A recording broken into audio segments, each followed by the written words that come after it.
你老同今日攞咗幾多個標啊？22個咯。22個啊？係。每日都攞20個到。我哋豬頭而家開始準備做活動啊！食齊擺翻嚟，兄弟，開工啦！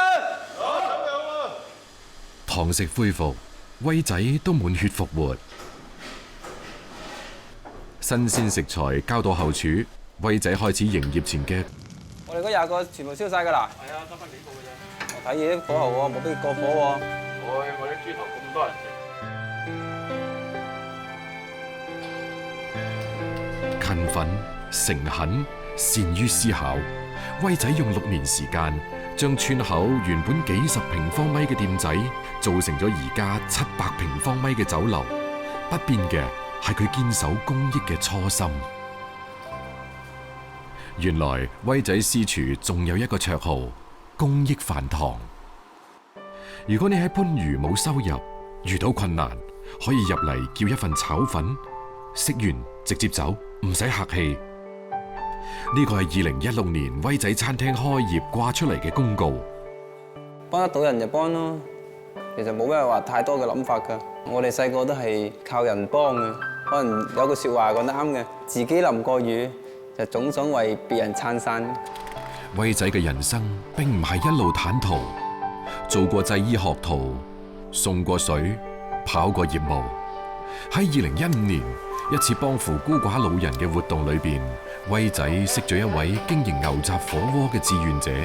喺呢一名隊友嘅支持同幫助底下，威仔睇清楚咗自己嘅發展方向，一家有愛心嘅餐廳開張啦。呢個咧就係趕年嘅，咁啊佢又係爸爸唔生性啦，咁啊媽咪咧就又跟人哋走咗，仲有一個妹妹，啊讀書啊真係非常之優異，但係家境嘅條件咧非常之困難，所以咧我哋就組織去幫扶佢咯。2016年以嚟，威仔嘅公益食堂以助學為主，助殘、助困，幫助孤寡老人為輔，受助人數達到400幾人。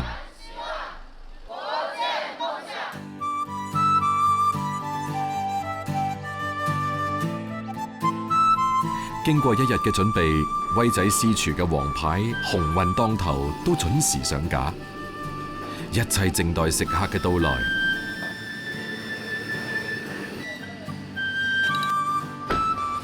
恢復堂食嘅第一餐，橋山村口嘅熱鬧比以往嚟得仲要早。1蚊雞半個鴻運當頭，68蚊一隻肉火鳳凰。主打味美價廉，薄利多銷。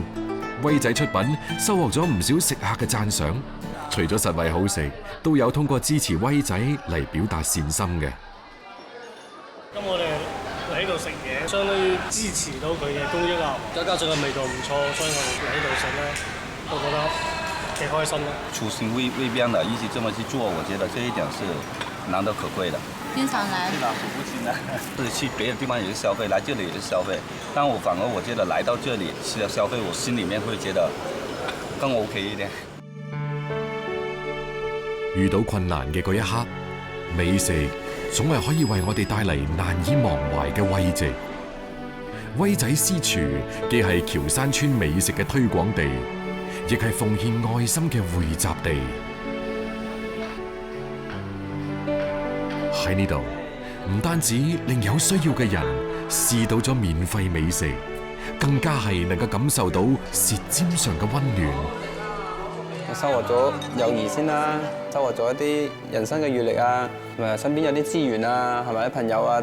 因為喺呢個平台裏面，其實更多嘅都係互助嘅。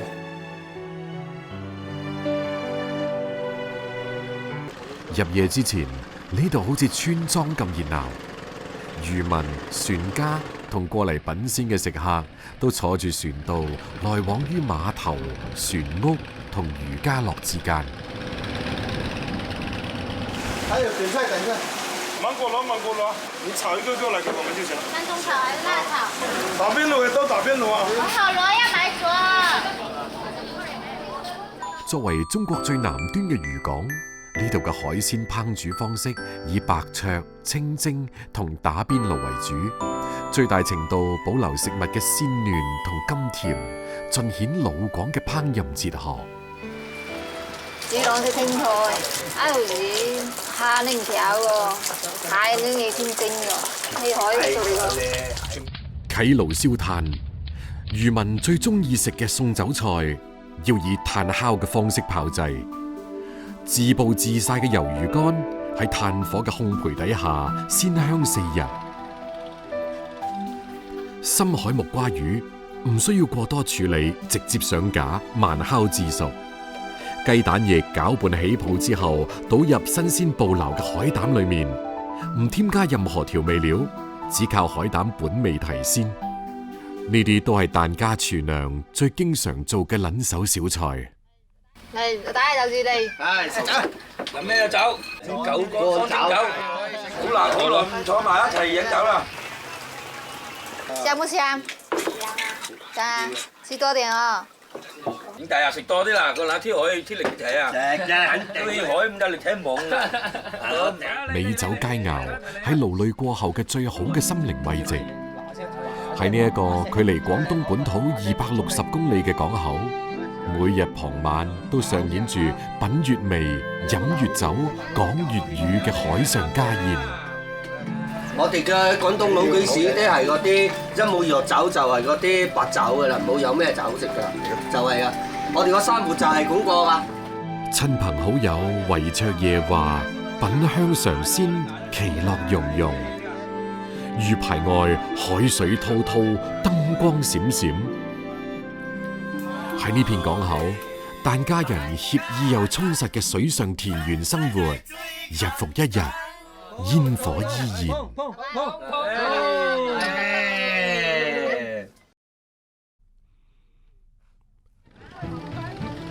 凌晨4點，魚排再度開始熱鬧，燈光照亮漆黑嘅海面，馬達聲集結喺新村碼頭，喺風浪中碰運氣嘅漁船都陸續回航抵港。喂，師傅，好啊，麻煩，會大一點啦。買賣喺熱火朝天嘅討價還價聲中拉開序幕。疍家漁民黎天友趕喺選擇最多、人氣最旺嘅時刻出現。差不多每天都過來看一下，今天目標是看那個吃鮭魚嘛。5年前，黎天友告別咗出海捕撈嘅日子，選擇轉行做起咗海鮮買手，同時兼顧自己魚排嘅養殖。少咗出海日子嘅刺激，但係多咗後方嘅安穩。老闆，呢個喂隻件啊？80，大鴨位喎，有雲嗎？有雲啊！氣鼓魚係零水魚排最經典、最暢銷嘅海魚之一，只要佢出現，即刻賣晒。試埋試試喎。氣鼓魚學名刺豚魚，生活喺海底珊瑚礁石之間，全身生滿硬刺，遇到危險嗰陣，會將隱藏喺皮層下面嘅刺全部聳鼓張開，就好似氣球虛張聲勢，嚇退天敵。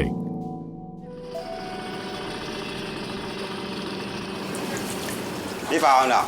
煮飯要。你飯就已經送子喎，老人。係咯。兩個隻雞嘛？做撈魚啊！撈，等下佢一擺一起送魚哦。送到店裡面哦。知道吧？知道。買魚、送魚、養魚係黎天友夫妻2個人嘅日常。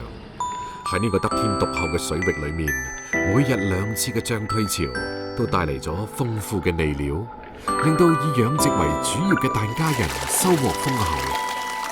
到日班嘅時代係天海，到我哋嘅時代係嗰陣時啊。而家有20幾隻龍口，嗱啲碼頭啊、收緊嚟啊，就翻啲魚排咯。你睇 can 要咪送去探 can 咯。大部分整係嗰啲廣東啲客戶嚟，我哋本地嘅收購嘅多嘛。喺呢個有住600幾戶疍家人嘅海上村落裏面，有人延續住祖輩嘅足跡，搭浪跑海，有人好似黎天佑咁樣順應潮流，靠養殖謀生，似乎選擇咗唔同嘅道路，但以船為家嘅生活從未改變。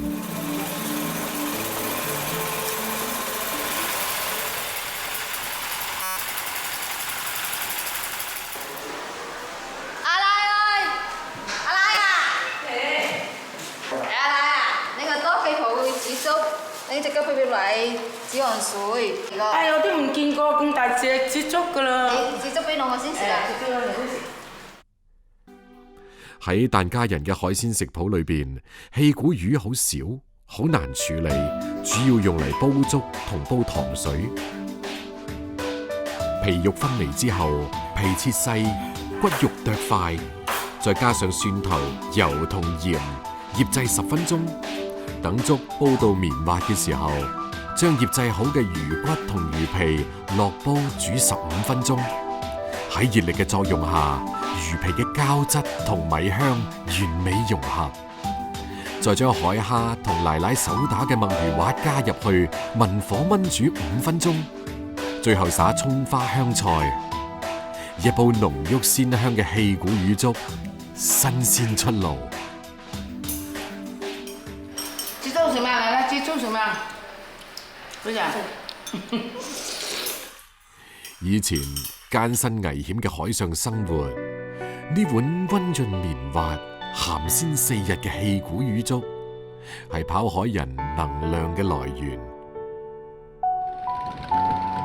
今日氣鼓魚粥成為咗外來遊客感受大海氣息嘅一張名片，人來人往。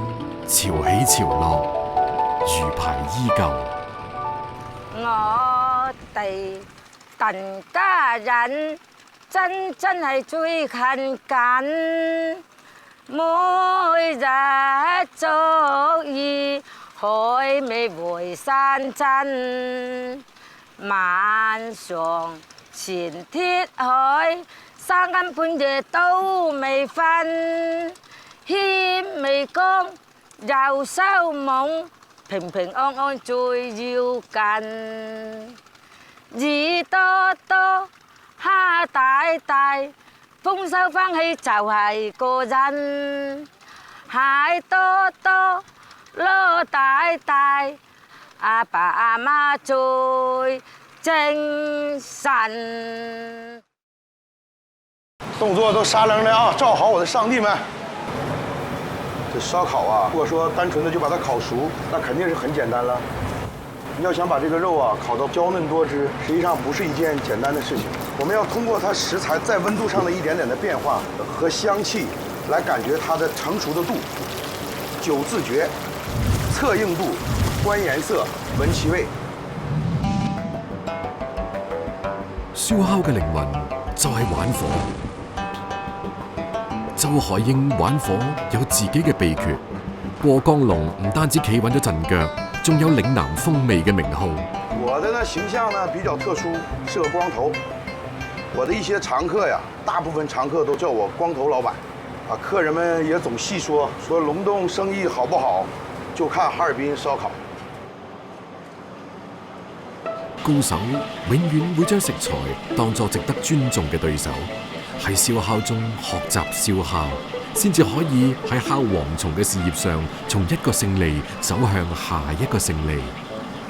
實際上烤螞蚱呀，這個東西非常非常的難烤，因為它太小了，而且它的脂肪還少，翅膀還非常薄，一旦火候掌握不好，它就會變得黑苦，會非常影響口感。周海英嘅烤蝗蟲要喺外表金黃嘅瞬間完成調味。離開烤架，送上餐台，喺最後10幾秒鐘徹底熟晒，保證入口香脆冇渣，鹹香送走。每一單都喺度同時間賽跑。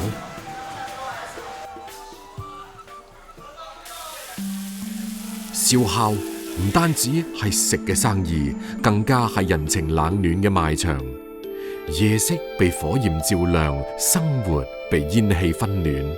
周海英呢一個東北鐵漢開嘅係一間夜晚食堂，更係一座深夜劇場。别看我现在笑得出来，实际上这心里啊五味杂陈呢。这担心明天会不会还有这些客人，然后还操心员工的稳定不稳定。太辛苦了。有一次客人喝酒喝多了打架，然后我去拉架，把我鼻梁骨都打断了。哎呀，生意呢，苦点累点都不怕，就怕这扎心和窝心的事儿太多。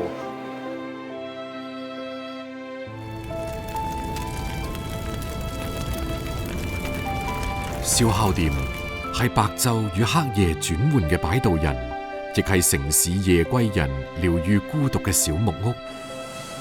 當白晝嘅一切明智與迷障都消散，深夜美食話俾我哋知，可以用另一種眼睛睇呢個世界。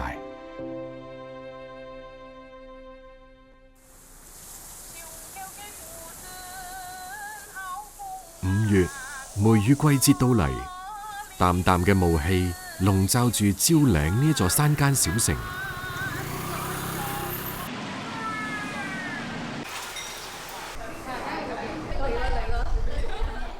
打破清晨寧靜嘅係一碗飯。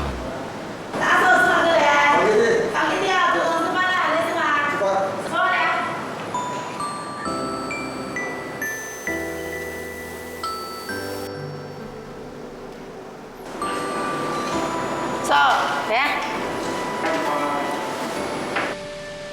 這個好多年哦，都是米飯比較薄，比較拉薄。客家人以務農為主，早餐之後就要辛苦勞作，直到下午甚至天黑先至可以返屋企。一碗結實嘅米飯先至可以提供足夠嘅熱量。就是習慣了這樣吃，如果哪天不吃的話，感覺自己好像沒什麼力氣一樣。客家人崇尚耕讀全家。清朝廣東籍狀元林少棠回鄉探親，中意用瘦肉、豬肝、豬粉腸煲湯，並且將呢3種食材比作狀元、榜眼、探花。之後用及第湯鼓勵細路勤奮讀書嘅方法流傳至今。適逢今日，客家學子迎接高考嘅早餐，一定少唔到一碗紅糟及第湯。我們的集體湯是放了紅芪，希望考生考得順順利利，金榜題名。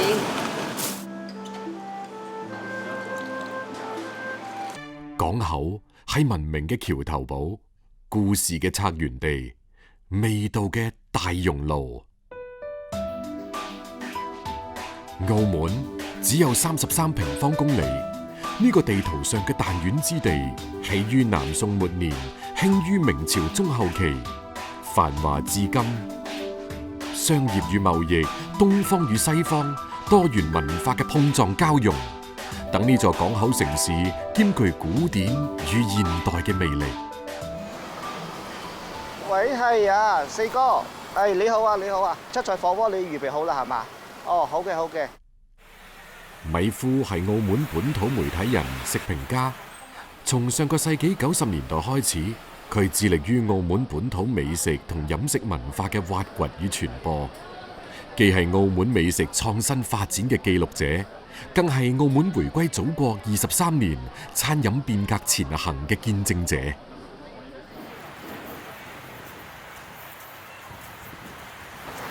四哥你好，你好，歡迎，我哋個七彩生鍋大廚準備好啦，好，等緊你啦，麻煩晒你，麻煩晒你，好，請，好。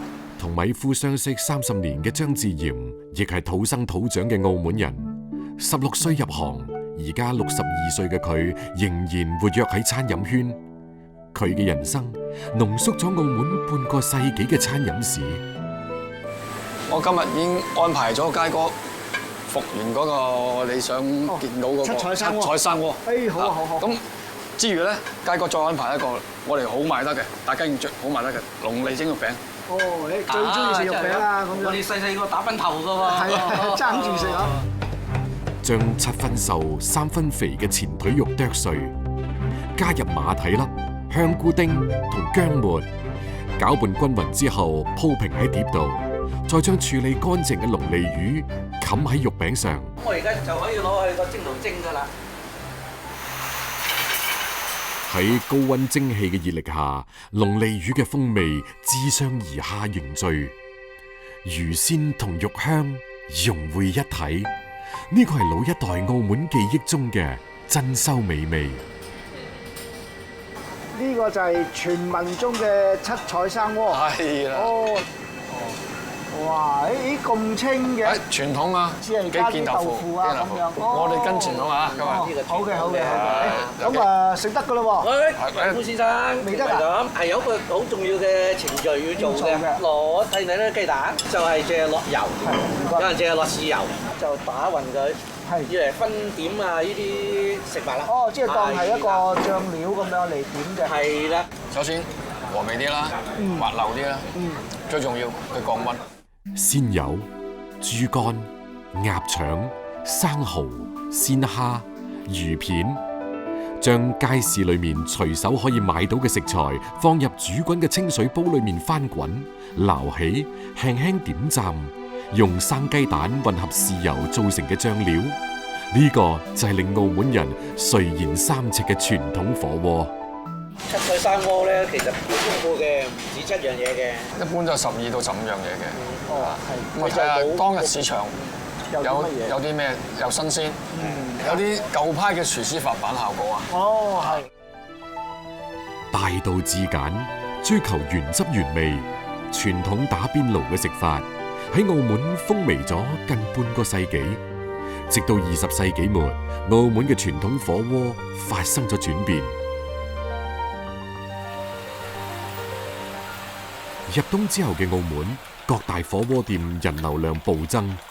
澳門人用行動表示，打邊爐先至係解鎖冬天嘅正確方式。你好，歡迎光臨，睇下想食啲咩海鮮？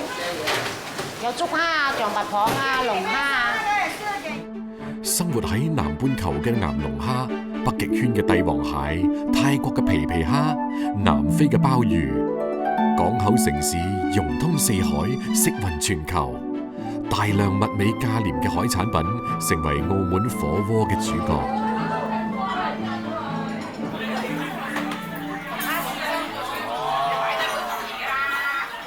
澳門海鮮火鍋食材嘅搭配隨心所欲，淨係講鍾唔鍾意。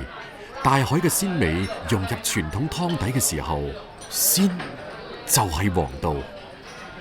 嚟啦嚟啦，煮骨煲嚟啦！哎呀！打邊爐係老廣對火鍋嘅俗稱，因為國際港口嘅便利，一隻嶺南嘅煲索性煮咗世界嘅美味。但喺呢度識得食辛辣暖胃嘅胡椒豬骨煲，先算係地道嘅澳門人。哇！真係正喎！胡椒豬骨煲係澳門嘅原創美食，食肉飲湯吸骨髓嘅特色食法，風味粵港澳。食客用一口入魂嚟形容鮮湯入喉嘅感覺。一座城市嘅味道進化，背後係一部流淌嘅人類遷徙史。出兩條青菜喺度，攞兩條青菜過嚟，阿斌，個扣肉嗰度啊！嚟自順德勒流嘅李太陽，20年前離鄉別井嚟到澳門追夢，憑住遵循食材清、鮮、爽、嫩、滑嘅烹煮標準同精湛嘅廚藝，喺國際化嘅澳門餐飲業企穩咗陣腳。作為一個廚師咧，對食材嘅搭配啊，同埋運用咧係非常之重要嘅。我哋會引進裸烹嘅理念。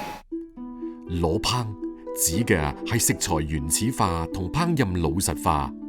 裸烹嘅前提係要挑選到好嘅食材，唔用任何非天然嘅添加劑，喺烹飪嗰陣發揮食材本味。哇，靚晒！呢個係魚羊鮮鍋，魚加羊，咁啊一個鮮字。係。咁嗰啲湯咧，到時飲落去咧就鮮上加鮮。哦，既有保暖嘅作用，亦有體現到呢個原食材不添加嗰種做法。係。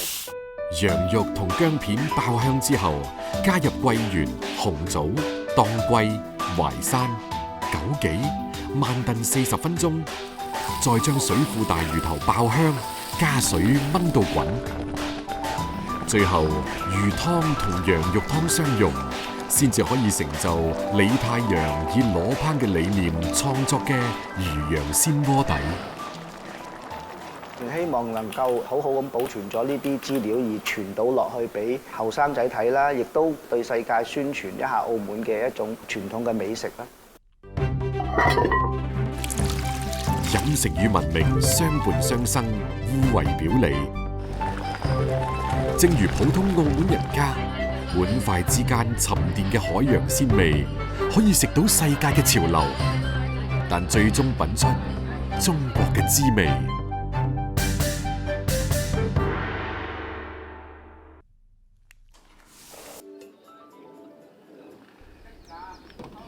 7月，珠江禁漁期結束，珠三角嘅漁民開始忙起身啦。中山坦洲嘅郭顯斌趁住週末同媽媽梁群心一齊出海收魚。今日咁多黃魚，黃魚正做係咩時候啊？又唔係呢段時間咁噶，4月至6月都係黃魚做嘅。讀書嘅時候，一放假得閒幫你加魚、解魚，好多。嗰陣時候條條又有春啦哦，又好食啊，有嗰種已有嗰種香味。製咗4個月嘅餵食貓喺收網嘅呢一刻得到滿足。不過黃魚又好似比較平係嘛？5蚊斤。大魚有啲大魚。呢個先，呢個季節啊，黃魚啊、邊魚啊、靚魚啊、塔沙啊，樣樣魚有嘅。提前撒落嚟嘅漁網收穫頗豐。其中最多嘅要數呢一個季節最為肥美嘅黃魚。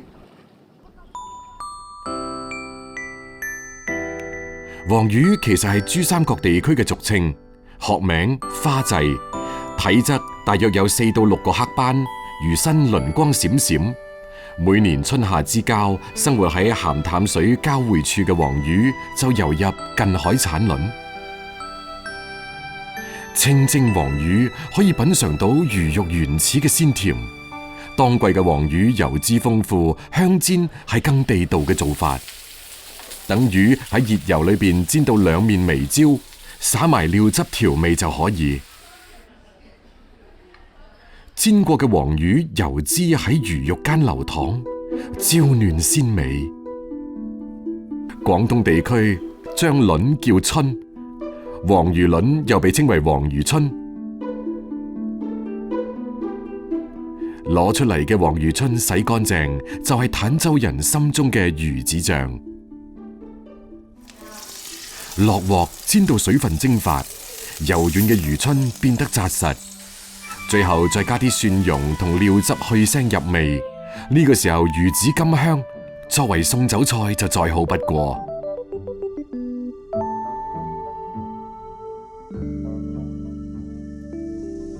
炎炎7月，烈日當空都阻擋唔到大家嚟小鎮探尋地道美味嘅腳步。不過吸引佢哋嚟嘅係藏身於水底嘅另一道漁家風味，比黃魚春更珍貴難求。據老人講，坦洲之名源自退潮後露出嘅茫茫灘塗，灘塗蘊藏美味。農曆6、7月應季嘅蝦辣最為鮮美。咁星期六咧，阿哥啊、阿姐啊，佢哋翻嚟食飯，咁我哋去浸啲蝦辣翻嚟啦。係啦，得啦，俾佢哋結糕咯。係啊。哇，今日都有啲蝦辣喎。有，加人蝦辣做，點解冇蝦辣啊？6月、10月蝦辣做噶啦，黃魚蝦辣做係最靚噶啦。今年啲蝦辣都唔係好大隻嘅，今年。一年年嘅蝦辣啊！細細個最中意你整嗰啲蝦辣糕。係啊，唔知幾正啲蝦辣糕，又醃又煎，又蒸，係啊。蝦辣係本地水鄉諧音，但此蝦非彼蝦。蝦辣其實係一種生長喺灘塗裏面嘅小型淡水河蟹，學名自文公蟹，專門揾水質好嘅地方自然繁殖。蝦哈辣經常俾人誤認為係蟛蜞，其實哈辣嘅外殼顏色偏深，背部凸起，比蟛蜞無蟹嘅外形稍扁，殼都會軟薄啲。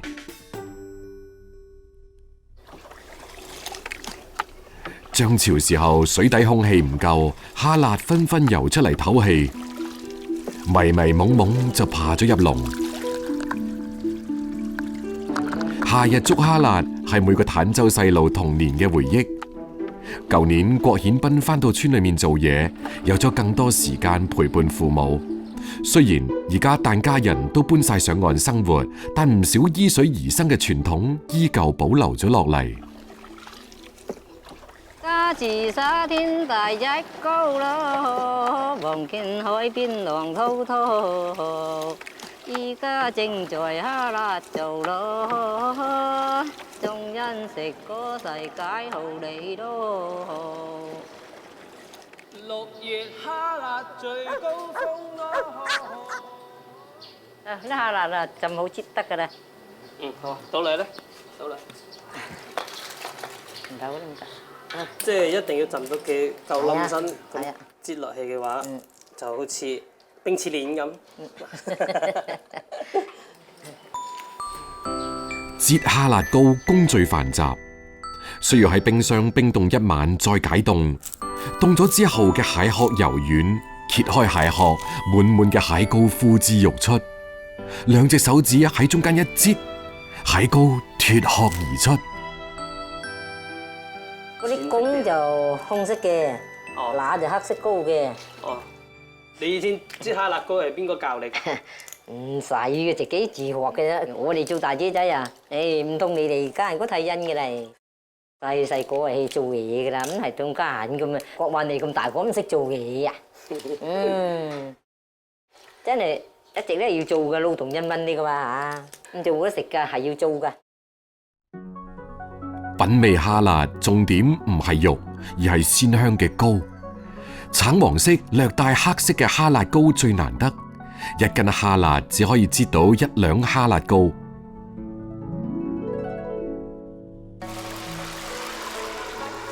原隻哈辣，本地廚師往往將佢油炸，製作成香口酥脆嘅椒鹽哈辣。而料理哈辣膏只需要清蒸，蒸好之後嘅哈辣膏顏色金黃，膏香濃郁，保留咗最精華嘅味道。哈辣膏炒飯就多咗一份甘香，用蒜蓉將哈辣膏炒乾，加入蛋黃、米飯、菜心粒炒勻，哈辣膏均勻包裹住每粒飯粒。出鑊之前撒啲蔥花，撲鼻嘅香味勾人食欲。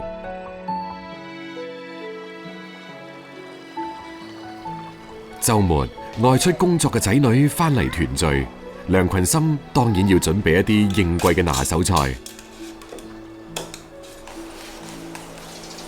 喺瀝乾水分嘅哈辣膏加鹽、蒜蓉等調料，打雞蛋定型，倒入鑊裏邊兩面煎香。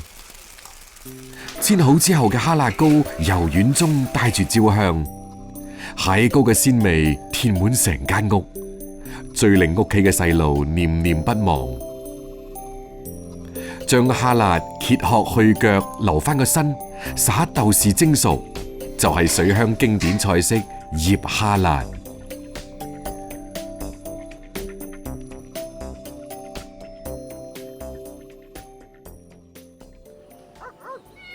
哇！今日啲哈辣膏好靚啊！好，開飯。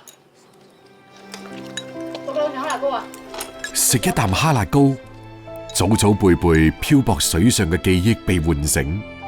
而家兒孫滿堂，梁群心同先生年紀都大啦，出去捕魚嘅日子越嚟越少。漁舟唱晚，同風浪為伴嘅日子漸漸遠去。唯有水鄉獨特嘅風味，慰藉住一代代嘅疍家人。喺尋味嘅路上，潮汕人對食材嘅涉獵範圍不斷拓展，有一種隱秘之味，甚至會令你重新審視食物嘅定義。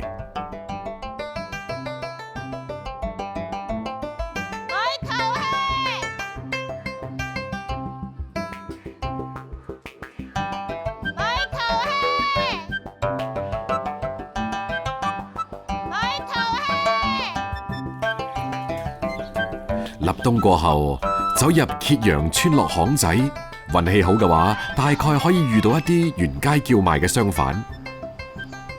喺聲聲叫喚當中，村民好似接收到暗號，全部出晒嚟。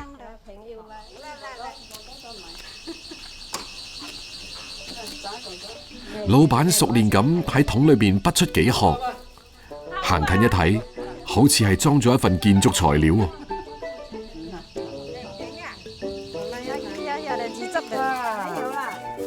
有冇錯？有冇可知啊？可知啫，同點絲，可知絲，我今日點解背？又唔走開中意解背啊？不過開當就老闆人食好事。我啱冇去點絲，就頭起食大個落曉背，拍個弄好，一直拍，就只落行，一種沒有繩就拽，就撈，連個更拗，都唔想我咪過去度食。最上啦！唔識嘅人聽到拗晒頭，呢啲個樣似水泥嘅嘢，唔通仲可以解鎖本地隱藏菜單？哇！最上！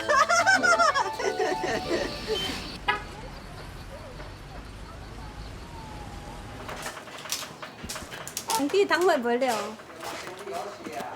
整啲好事啊！嗰隻改一個嚟改下。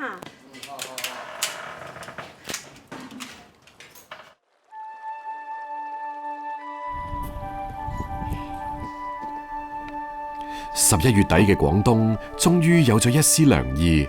呢個時候，正係黃燕紅捕撈桃蝦嘅好季節。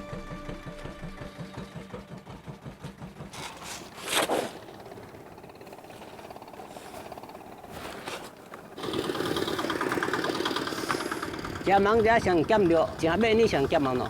頭個掠到這個二聲上減到25米，掠唔到啊！伊去一半個無收到水面起來。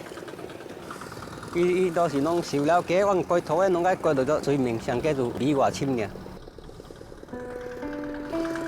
特製嘅網兜隨住流水飄開，足足有11米長。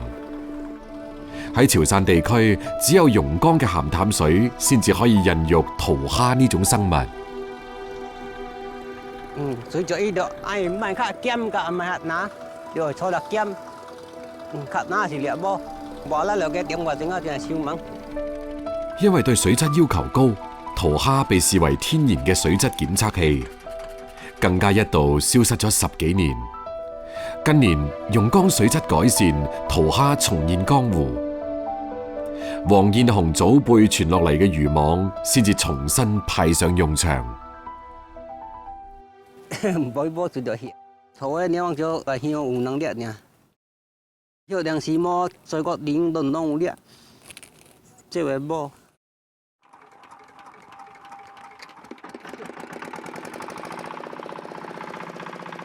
一年差唔多開咗人只計農曆10月份起來就開始了。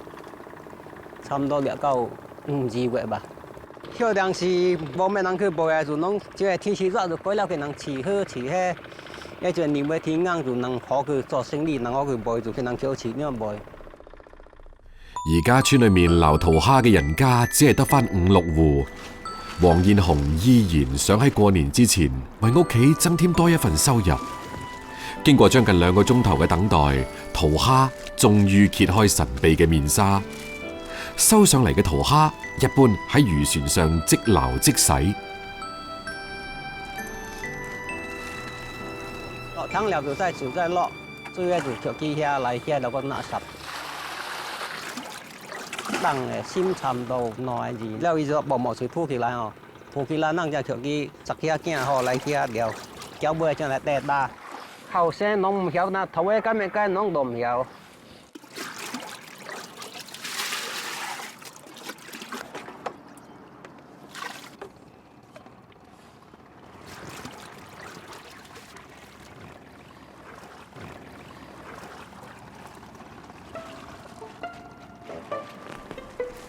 黃燕紅口中嘅桃蝦，其實係水中嘅一種浮游生物，細小好似青綠色嘅點點，匯聚喺一齊就好似水泥咁，好難將佢同美味聯繫起身。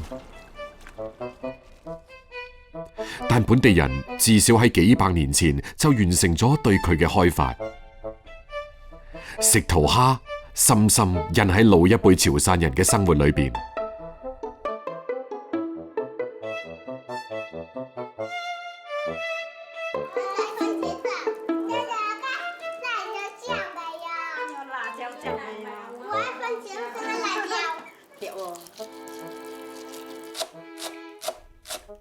家常嘅做法只需要一啲清水做底，加入桃蝦，喺熱力嘅作用下，灰色嘅桃蝦發生反應，漸漸變為橙紅色，就好似重獲新生。適時加入五花肉、1羹仔油，令蛋白質同脂肪相互融合，搭配切碎嘅蒜苗同蔥花，係當地人最中意嘅口味。最後放豆腐入去煮熟，就大功告成。煮好嘅桃蝦散發住淡淡嘅海鮮清香，帶有沙沙嘅口感。豆腐吸收咗湯汁，鮮甜送飯。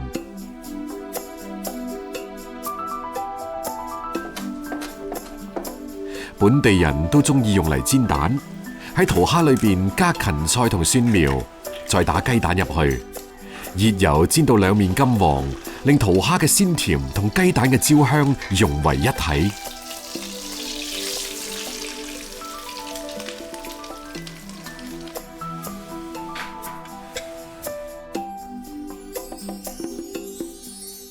廣東珠三角地區都有食桃蝦嘅傳統，因為蒸熟後似蝦卵，呢度將呢一種浮游生物叫做蝦春。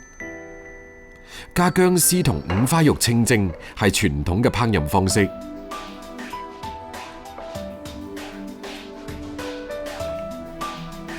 不一羹放喺飯度，鮮香誘人。每到年底，珠三角嘅餐廳總會推出幾味以蝦春入讚嘅菜式。蝦春蒸蝦，海鮮之間嘅碰撞，呈現出更豐富嘅味覺層次。喺飯裏面打雞蛋入去，炒乾，再倒入蒸熟嘅蝦春，均勻混合。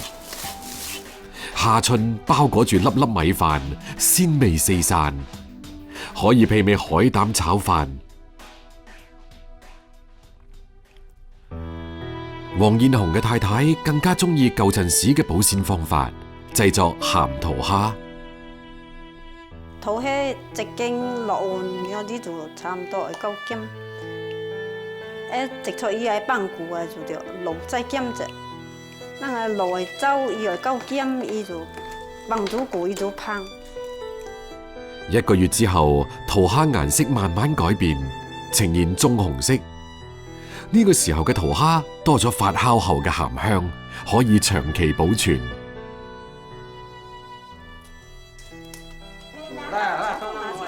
每逢歲末，黃燕紅屋企嘅餐台度總係唔少得桃蝦嘅身影。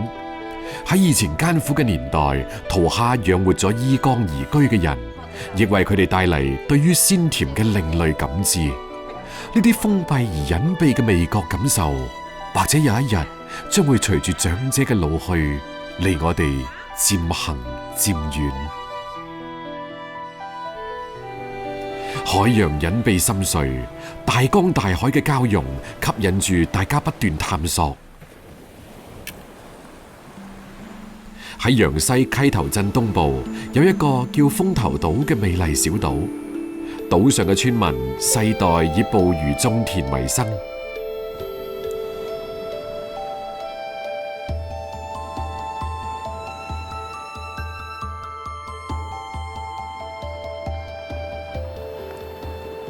中一做幾多日錢啊？中一啊？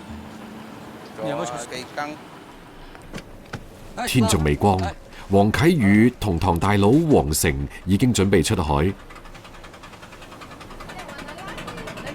從風頭港出發，坑尾村前嘅鹹淡水交匯處係佢哋此行嘅目的地。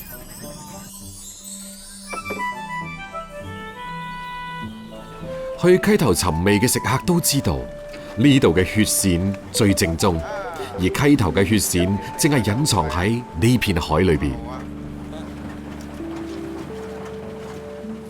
哋村門口啊，一帶嘅大洲面會多啲血線。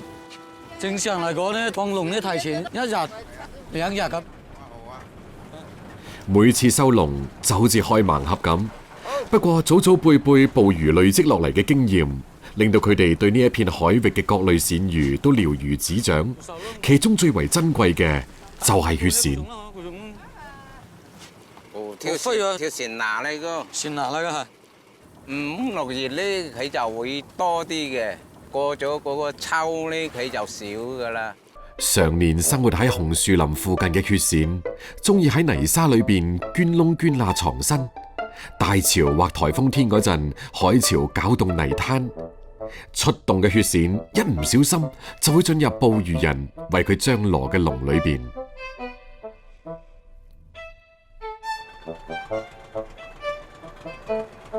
血鱔極難捕獲，量少自然價高，往往都仲未上岸就被提前聞訊嘅商販收購晒。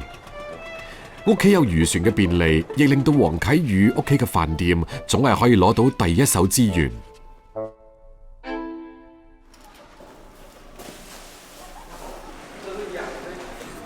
血鱔嘅體型比普通黃鱔要細好多，直徑不過1厘米。尾指咁粗嘅血鱔，重量大多數係1到2兩，因為表皮一界穿就會不斷流血而得名。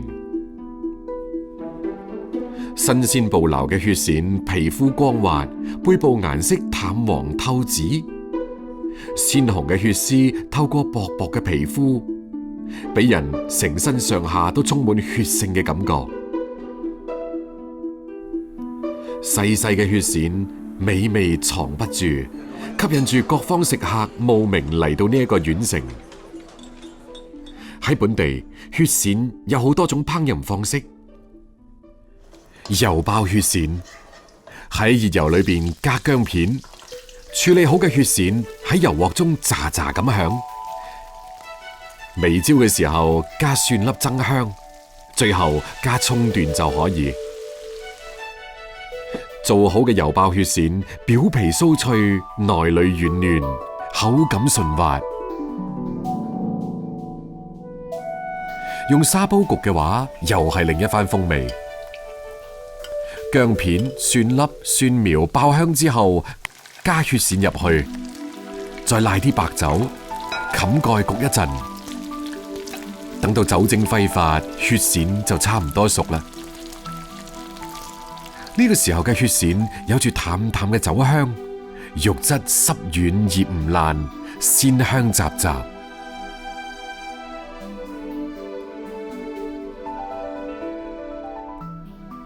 不過本地人更鍾情於血鱔飯呢一種烹飪方式。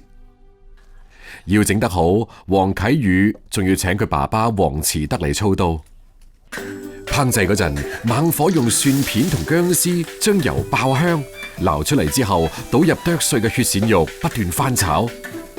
炒幾耐，全靠黃慈德嘅經驗。炒到嗰啲油咧，好似個聲咁啪啪啪啪啪，揸落嚟響嘅。同米飯翻炒均勻後，撒葱花拌勻，最後仲要裝入砂煲，冚埋蓋，燜焗5分鐘，等血鱔嘅香味同米香進一步融合。揭開煲蓋，一陣濃郁嘅鱔香、飯香撲面而嚟，米飯乾爽透亮，血鱔肉早已經化成沫，黐喺米粒上，相伴入口，絲絲入扣。血鱔飯嚟啦！靚貨！血鱔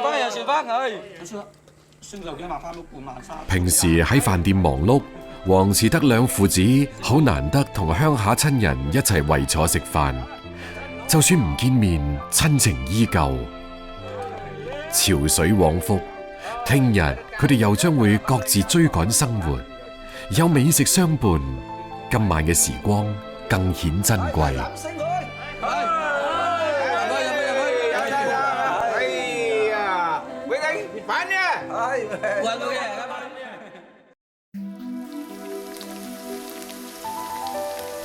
喺美食遍地嘅廣東，有啲特別嘅味道，就好似隱藏喺河床深處嘅細石，喺時光嘅沖刷裏邊，靜靜咁等待釋放嘅伯樂，或者係鮮為人知嘅本地時令食材，或者係一時難忘嘅特殊烹飪方式。如果有幸遇見呢啲固守住本鄉本土嘅浪漫，或者最終會成為嗰味念念不忘嘅隱秘滋味。